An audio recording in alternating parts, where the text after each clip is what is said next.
Сәлем достар, мынадай әдемі қыс мезгіліндегі ледниковый периодтағы мультфильмдегі кейіпкерлерді жасайтын боламыз. Кәдімгі өзіміздің қолданып жүрген жіптерден тоқитын боламыз. Әрине мынандай кәдімгі әртүрлі сумкаларға және үйдің ішіндегі терезеге тағатын перделерге қыстырып қойсаңыздар болады. Енді осы төрт түрлі үйдегі қалған құтқан жіптерден осындай кейіпкер жасайтын боламыз. Кейіпкердің аты Сидней. Енді алдымен көк қою жіпті аламыз. Өйткені бізге қалың жіп қажет жоқ. Осындай жұмсақ ойыншықтарды тоқу үшін бізге жіңішке жіп қажет. Алдымен саусағымызбен, бас саусағымызбен айландырып, осы 3 нөмірлі күршекпен тоқитын боламыз. 5 басын аламыз алдымен. Кішкене сақина құсап алып алдық, өйткені бір жағында жаңағы жіптің ұшы және екінші жағында жіптің өзі. Ұшы жағын кейін тоқып болған кейін қолымызбен суырып қысып алатын боламыз. Бізге осы кейіпкердің алдымен аяқ жағындағы табанын жасайтын боламыз. 5 қатар жіпті тоқимыз. Әр қатарға 2-3 бастан қосып отыратын боламыз. Мұқият аяғына дейін қараңыздар. Мінекей асты табан жағы көктеу болады және жоғарғы жағы ақ жіпті қосатын боламыз.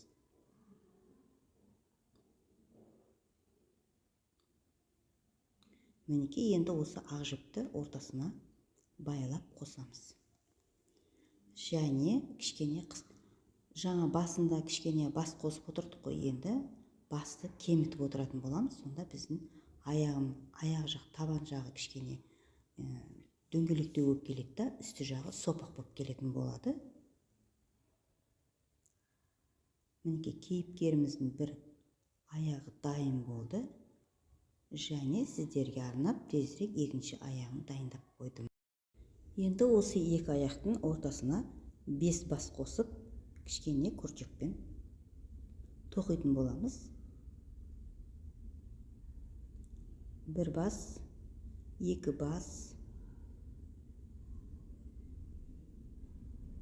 5-ші басты кәдімгі екінші аяғымен қоса тоқитын боламыз. Осыны айландырып тоқып шығамыз.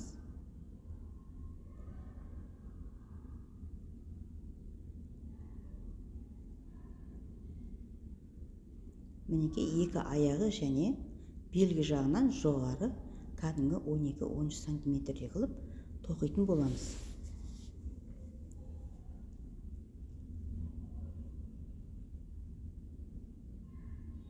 Енді мінекей денесінде тоқып дайындап қойдым. Және аяғы қалай тоқылады, кішкене жіңішкелеу қылып, екі қолын дайындап қойдым. Енді осы денелерге, аяқтарына, қолдарына, кішкене орталарына мақта кіргізетін боламыз. Мақтаны бәріне салып шығамыз.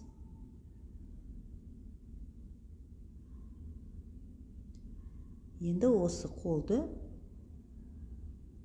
алдымен осы екі аяғына тығып алайық.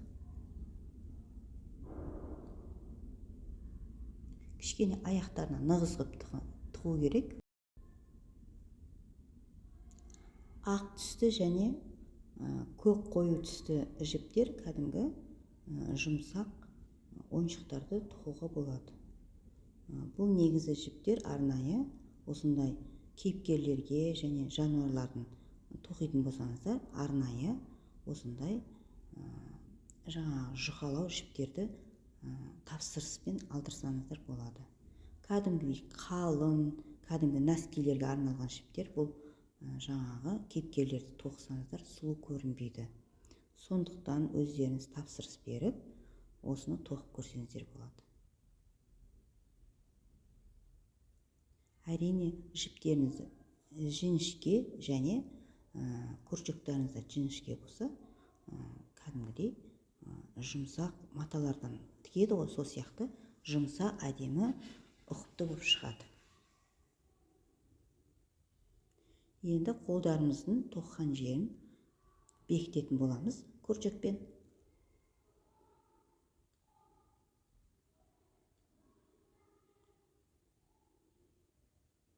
екіншісінде дәл осындай қылып тоқып шығамыз.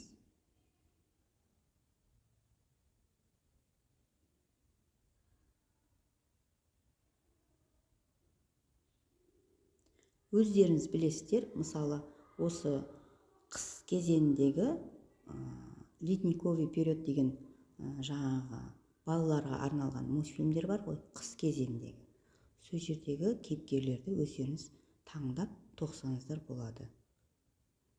Итті де, күшікті де, жаңағы сиырдың бастарын аяғымен, аттарды да, биылғы ат жылы аттарды да үстіп шіли дәу қылмай, үстіп мойындарын ұзын қылып, кәдімгі сумкаларға, үйдегі перделерге және қандай жерге қойғыларыңыз келсе, соны кішкене өздеріңізге ұнаған жерлеріңізге қойып қойсаңыздар, байлап өте сүйкімді, әдемі көрінетін болады.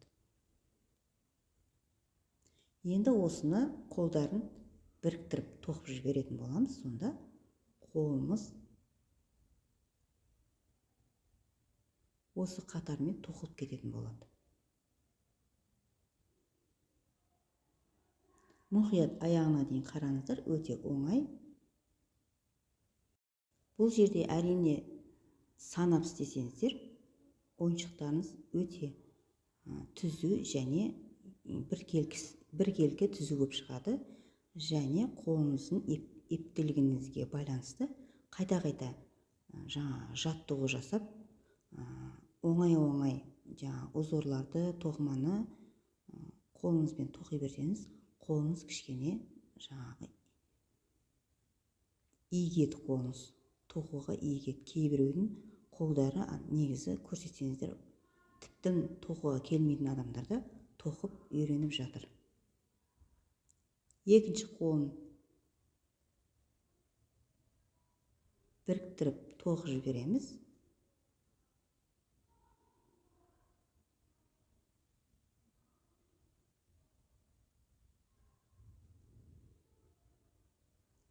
Және осы мойын жағын бекітетін боламыз. Жіптермен екі бастан қысқартып отырамыз. Енді осының ортасына біз жаңағы кейіпкердің мойын жасайтын боламыз. Ол жерде кейіпкердің мойны кішкене ұзын емес, кәдімгі ұзын мультфильмде өзінің рөлі кәдімгі есіктерге болсын, бір оқиғалардың жағдайында көріп қалған бар, мойны ұзарып, байланып қалғандай болады. Сол сияқты жаңағы кейіпкердің мойнын ұзын қылатын боламыз. 20 сантиметрдей қылып, ұзын қылып тоқитын боламыз.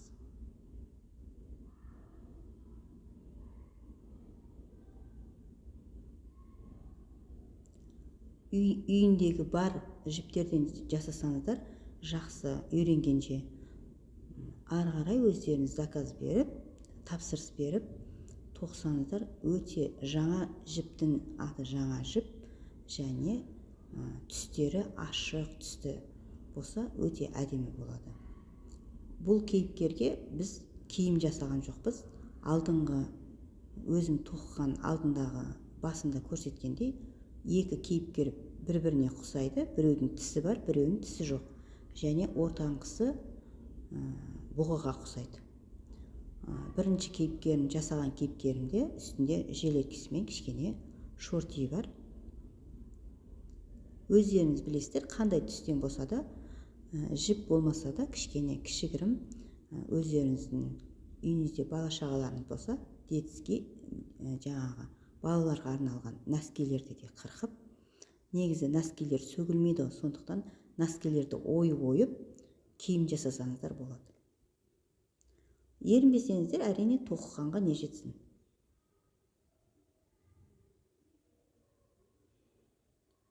Мойны дайын болайын деді.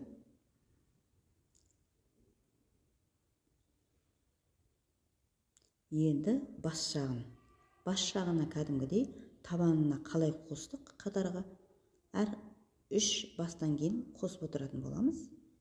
Алдымен 5 басты бастап аламыз да, соның ішінен 3 бастан қосып отырамыз.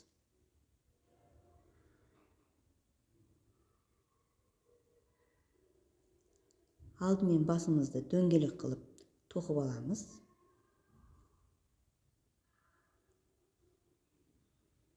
Әрине 7-8 бас қатар жасасақ, ары қарай алдында бас қосып жатырмыз және аяқтағанда басымызды кішкене қысқартатын боламыз, кемітетін боламыз.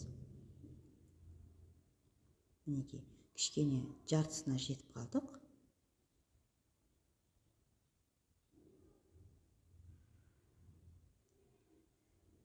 Негізі қандай тоқыма болса да, өздеріңіздің фантазияларыңызбен ары қарай жалғастырып тоқи берсеңіздер, өте әдемі болып шығатын болады. Өздеріңіздің жұмсақ ойыншықтар деп аталады бұл, және қыс мезгілдегі мультфильм кейіпкерін жасап жатырмын. Енді ортасы кішкене тығыз болу үшін ортасына кішкене жіпті кіргізіп тартып алдым. Өздеріңіз білесіздер, мойын кішкене жұқа қылсаңыздар кіргізудің қажет жоқ. Сәл кішкене ірі қылсаңыздар ортасына міндетті түрде мақта кіргізсеңіздер болады. Мақтаны кіргізсеңіздер өте жуандау, әдемі болып көрінетін болады. Әркімнің талғауы әртүрлі. Кейбірі жуан мойын жасайды, кейбірі жіңішкелеу жасайды. Басына мақтамыз әжептәуір кететін болады. Мақтаны өткені тығыз қылмасаңыздар, ол басымыздың мұрны және тісі және екі шетінде екі көз болады. Сондықтан тігу үшін жібіміз нық болу керек. Сондықтан мақтамызды аямай орналастыратын боламыз. Және басын бітейтін боламыз. Басы аяқталды. Енді бізге осы жаңағы кейіпкеріміздің мұрнын жасайтын боламыз. Ол мұрын қоңыр түсті болады. Басымыз дайын. Енді мұрнын жасаймыз. Мұрынды дәл осы бас сияқты қылып алдымен 5 бас алып, әр қатарға 3 бастан қосып отырамыз.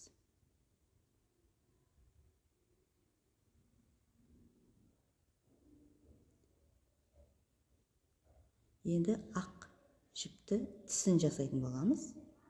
2 ақсиған тісін жасаймыз. Кәдімгі осы кейіпкердің тісі кәдімгі өзіміздің күнделікті көріп жүрген қоян тісіне ұқсайды. Осы қоян тісіндей қылып ақситып қоятын боламыз. Мінекей, тісі дайын болды. Енді осыны ине жіппен тіккенін көрсетпеймін сіздерге. Инемен тігетін боламыз. Байқап отырыңыздар, қазір дайын тігілгенін көрсететін боламын. Мінекей, тіктім. Енді екі шетіндегі үлкен көздерін, көк түсін тоқып дайындап қойдым және қара түсті көзін ортасына тігіп қойдым. Енді нықтап екі шетін тігетін боламыз. Біздің кейіпкеріміз мінекей, тоқылған кейіпкеріміз дайын болды. Ұнаса лайк басып тіркеліп кетіңіздер. Мінекей, біріншісі өзім тоқып көрсетіп жатқан, мына екіншісі өзім арнайы тоқыдым. Бұғыға да ұқсайды. Және үшіншісі шашы бар және киімдері тоқылған. Үшеуі үш түрлі болды.